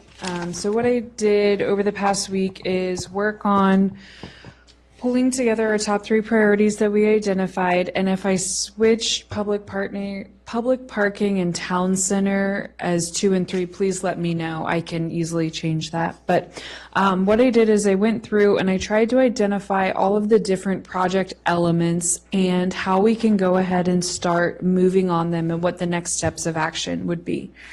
So how I've laid it out here is I started with our town park. I think everybody can agree that that was a top priority that everyone had. And then the timeline is things that we can start accomplishing within that period. As you read through, some of them would be items that need to get done prior to the next one down. That's not applicable, though, to the park sidewalk. That kind of stands alone of this. It just also falls in that 6-month range. I then next went over and identified some funding sources with Roberto, and then I figured out some of the next steps of action in order to complete that task. So again, this is kind of drilled down so it's not every minute detail of the next actions. I'm happy to expand on any of these items. We can certainly talk through any of them. One thing I did want to call to attention, though, is when I tried to work through these, I tried to also keep in mind the long-term cost for our individuals who like to see long-term cost, specifically the maintenance of these new facilities, the ongoing cost of these facilities, and how that would impact our budget. So those are some of the items that I'll be identifying as we work through it, specifically the new town park. So how would the pavilion fall into general maintenance? How would the bathrooms fall into general cleaning, maintenance? Is that a separate contract? Is that, our person who cleans town hall? So just trying to think through some of those items as well. I will say that on this spreadsheet, I've left a yellow column or orange column on the far right. That's an area I can start tracking my updates that I'll have for council and just attach this as part of the administration report. And then I also went and I identified everybody's additional priorities that didn't fall in the 1, 2, 3 exactly. I do plan to go back in and flesh these out further, put in the timelines, the costs associated, and the next steps to show that we're working on all of them, because I do find that for the most part, we are working on a large majority of the priorities that you guys have. So I'm happy to take questions. We can go through it specifically. Marchant, did you want to start? Sure, just starting from so you're saying there's no particular order in terms of one priority or another, the order is... So I thought that after our conversation, I heard the priority was town park, and then public parking, and then the town center complex, but I could have reversed public parking and town center. When I went back and looked at my notes, I didn't put 2 and 3. So that's kind of what I'm asking council. Was that correct? Or was town center number 2? In my opinion, town center was number 2, just I agree. because the work we put into it to date, it would seem to advance in front of public parking, which we don't know much about yet. Okay. But that's Public parking is the And long-term. I agree with that, so I'm happy to make that change. That is not a problem. And just the other priorities identified, I had listed in my, like the consultant services, like getting help with the comprehensive plan, those types of things. Those would be a separate budget item, I guess we Okay. can talk about. Okay. And in, Marchand, for that point, I know you had listed out a couple consultant things. I did put in here in some of the next action items, there are 1 or 2 that included some consultant services in there as well. Just want to make sure we, Yep. some of the Don't want to comments. lose track. The only thing I talked about, so the town park is, if there's an opportunity to move the pavilion and bathroom construction separately from the master plan for the rest of the park. So you had town park and design and engineering, then you had pavilion and bathroom construction, so I think you did that. I would just add a line that says town park construction, I guess the rest of it. Does that make sense what I'm Okay. saying? Yes. So, and I did want to talk with council, maybe we don't have to go through it tonight, but I mentioned it previously that there's some value in timing the pavilion, if possible, with the demolition. There's some engineering savings and some other things you can do, and that may be, given the feedback we've gotten about preference for the pavilion and the bathrooms, that if we can move that separately from the balance, and I can talk to Emily off line. That's putting my planner hat on and saying if there's ways to do that. So that's the only comment I had about that, was just adding a separate line for the town park construction. Thanks for getting this organized. Appreciate it. Okay, I see Joe's hand up. Yeah, hold on one second. I'm just trying to look at this on my phone. Emily, earlier you spoke about, what was it? Long-term costs, right? Yes. And by that, are you referencing long-term costs? Are you talking about operations and maintenance costs? Yes, so when I started working out everything, just ideas that we've all had for the park, what I've kind of flagged here, Joe, I'll read it out since you have it on your phone, is maintenance of park and new additions. Need to evaluate the modifications at the town park and the additional workload generated for maintenance at the property. Determine if additional maintenance employees are required or if the workload fits within the current position and the contracted work. So currently now we have a contract that takes care of the grounds up there at the town park.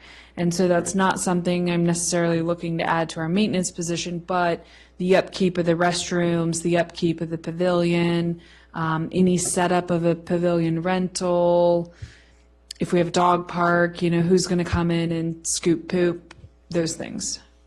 Yeah, good. That's excellent. So I would call those then O&M cost, operation and maintenance, rather than long-term, because long-term could also mean reinvestment from a capital perspective. Okay. Just as a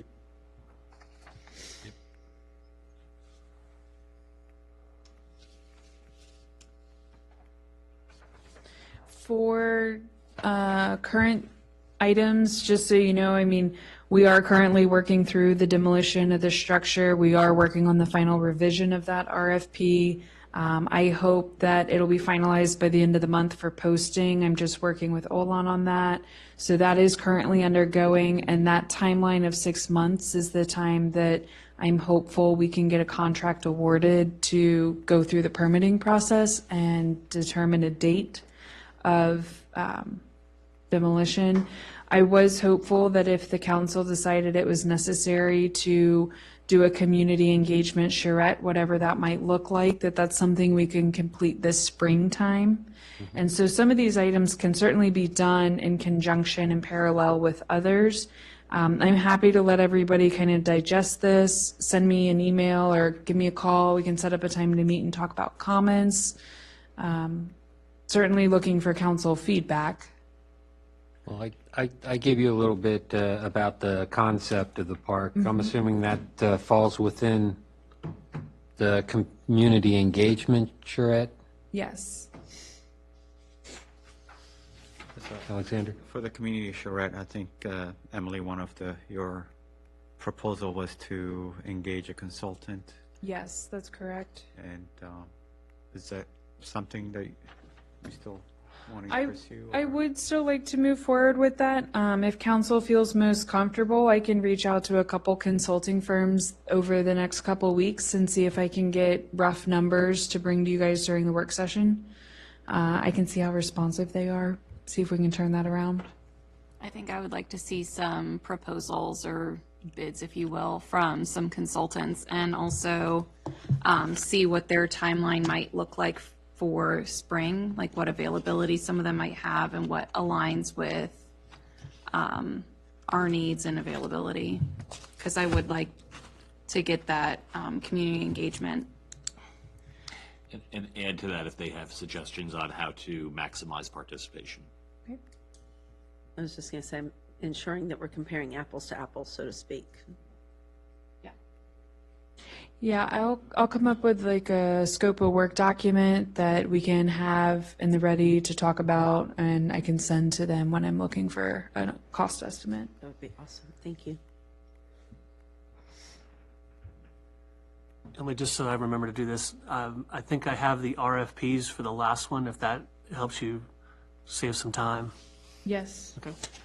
I'll email you to send them to me. Okay. Any more comments? So are we going to ask the residents to consider what was originally planned part of the master plan, and then, or just let us know what your preference is, and basically what to put in the... I didn't mean to like shake my head and jump in there with that, but I envision with how the playground was placed and not in alignment with that original master plan back in the day, I think that kind of zaps that concept from the table, just simply because the layout's going to be altered now, right? We can't go with the master plan if the playground's in a different location. I think we have options. Okay. Where the original master plan has the house remaining in a pavilion in place of where the playground currently sits, we're kind of flipping that. We're going to have the pavilion where the house was. Okay. And the playground over there. So I think we can still identify key elements that were in that plan and in that study, such as the amphitheater, where the parking lot originally was, how that main entry came in, the walking trail that was there. So I think we can still identify a lot of that and try to salvage some of it, but just reaffirm that that's what our community wants. We can just reaffirm, do they still want an amphitheater? Or maybe they say, you know, we'd like to instead see a dog park, a section there, something that's fenced off for their pets. So that's kind of what I'm looking at, is the reaffirming of what we already talked about and did work on, or are there new elements that have since come up in the last, 8 to 10 years that are new features at parks? What's the new thing that kids like to come do? Okay. Hopefully not a splash pad, because they're expensive. Yeah. And a lot of maintenance. A lot of maintenance. And a lot of water. Yeah. Yeah, and I think the consultant we get will be directing how that approach gets presented. That's a good point. Okay, if there are no more questions or discussion on that, are you done with that, Emily? I am, yes. So what I plan to do, so the council's aware, is I'm going to keep building on this strategic planning document. It's going to go in my administration report, kind of as a back page there, is what I'm planning to do. If you guys have any suggestions on how you want to see the format, or if there's additional information, please share that with me. And then I will go back and keep working on our other priorities that we identified. Okay. Next item, council member time. Up first is Vice Mayor Pater. All right, thank you. So super excited about the Business Roundtable, so thank you to everybody who came out and participated. The farmers market applications are out. April 21st is the opening day, and then we've got Goodfellas who's going to be having the ribbon cutting tomorrow, so hope to see everybody out there. Thank you. Okay. Councilmember Fiene. I think, we've discussed today the food truck ordinance or policy. So for those that are watching this meeting, if you haven't, we would like to hear from you and get your input on how to proceed with putting together the ordinance to govern the operation of food trucks within the town. All right, thank you. Okay. Councilmember Passanello. Yes, thank you. Today, February 5th, is National Chocolate Fondue Day. So indulge yourselves in chocolate. I will be right after this meeting. I think what I'd like to propose we take a look at down the road is updating our council rules of procedure to include the remote participation policy. I know we approved that via resolution, and I know it's probably somewhere in the recesses of all our minds, but I think it would be helpful for future reference that it be included in the rules of procedure. Upcoming elections, I've talked to our clerk, Ms. Kim Henry, about trying to get some information out about the filing deadlines for future candidates. So you all ought to start thinking about that. That'll be coming up not until June, primary day, but still it gives you an ample opportunity to think about whether in fact you want to refile and run again. And then finally, Marie Turner, I heard Ms. Turner say something about Rapid Pass. I think I didn't quite clearly hear all of it, but I think that's operated by a private company for VDOT. I think it's a contractor. But is that something, Emily, maybe you and the chief can reach back out to VDOT over? Because I believe they used to have one over on Route 15 south of the railroad. So maybe there's an opportunity in the future to kind of put one out there, because there's certainly significant traffic on 15. Yes. That would warrant that. Yeah, that's all I have. Thank you. Yeah, and to clarify, Joe, I think she was more concerned about the DMV emissions, where they would put emission sensors, where they would catch your license plate and say, if you need emissions, we got it already. All you got to do is pay for it. Right. So I think it's more of a DMV issue than VDOT. That is the Rapid Pass program, I think. Well, I'm sure DMV has to coordinate with VDOT for those locations, right? Yeah. Okay. Okay, Councilmember Schneider. Sure, just on that note, mine's on 15. When I go into Leesburg, that's where the Rapid Pass is, right there below the mountain. That's where I get my Rapid Pass. Anyway, just want to circle back on the last month's meeting. It was interesting. I had a bunch of family in from out of town, and for whatever reason, they thought it entertaining to watch our council meeting. And they had some color commentary for all of us as part of that, so it was interesting to come home to that. But I did get some feedback on how maybe this process going forward, in their mind, a lot of the decisions around the house were sequential when maybe they could have been, rather than sequential, they could have been done at the same time. And so discussion for another day, and just some feedback on maybe how to handle those key decisions where we have a lot of elements that are a part of that. So also want to talk about too, I still think thinking ahead strategically, the points I had brought up about storage and things like that, I think space planning is something we need to continue to look at. You know, we got the police equipment out back that's stored, and what happens when we improve the town center plan, and do we need to do make some other decisions in terms of how we store the town's equipment, as we're starting to get a lot of equipment in background. Another thing too I want to talk about during the budget is the historic district signage on the highway. Some of the feedback I've gotten is that Crossroads is duplicating a lot of our small businesses in town and catering to so many people coming off the highway. How do you draw them in to downtown? And one of the ways to do that is the historic district signage. People know when they turn off the highway, obviously that's not the historic district.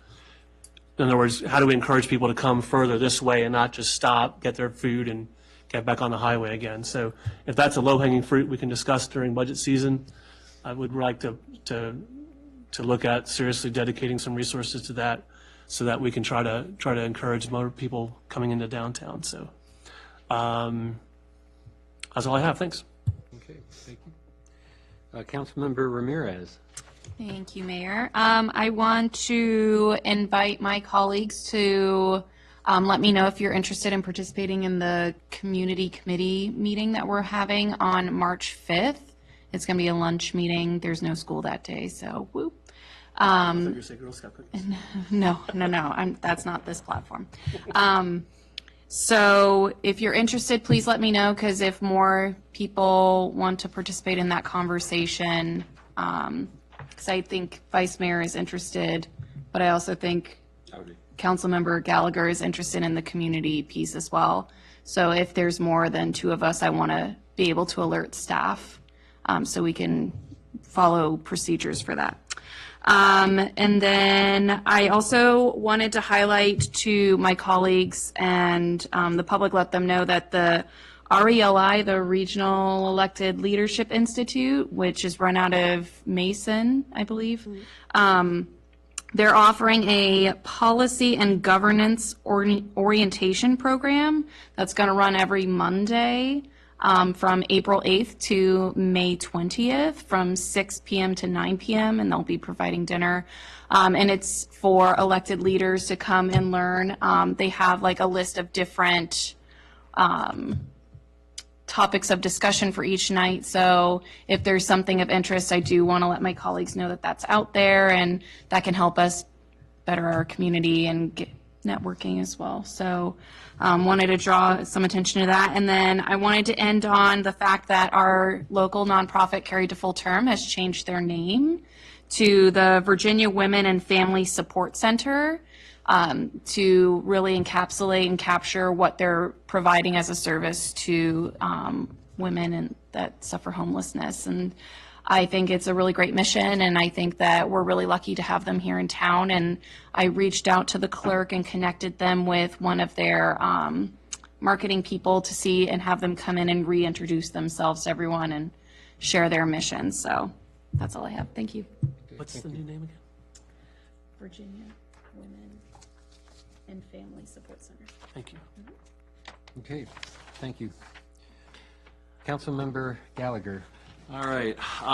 So, like Joe, like you, I actually consulted with my daughter today on what some of my remarks should be, and she informed me that actually today is also World Nutella Day. So if you're not up for the chocolate fondue, you can enjoy the hazelnut spread as well. More importantly, though, I'll give you a little planning time. On Friday, she also informed me that it is National Pizza Day. And there are a lot of great places right here in town to our town residents that you can go out and plan and celebrate National Pizza Day here. So please go visit our local businesses. Nothing else for me. Okay, my turn. I'd like to recognize the new signage we have on our building. Yeah. Finally. Well, my wife, who used to be on ARB, said, boy, now that I see it, I wish it could be bigger. And I said, we got to follow ordinances. But yeah, it's a great improvement, signifying what's in this building and helps us out with our governance. So I appreciate that. I've been waiting for a long time, though. It's been about 6 months. Saturday is Mayor's Walk, so I will be going on a walk. Anybody who wants to participate, I can tell them what's going on around town and anything that I know. What time? It starts at 9 o'clock. We group here at Town Hall and start from here. That's all I have. Thank you. Mayor, I move to adjourn. A second. Got a motion and second. All in favor, say aye. Aye. Motion is passed. That was fast. Meeting adjourned.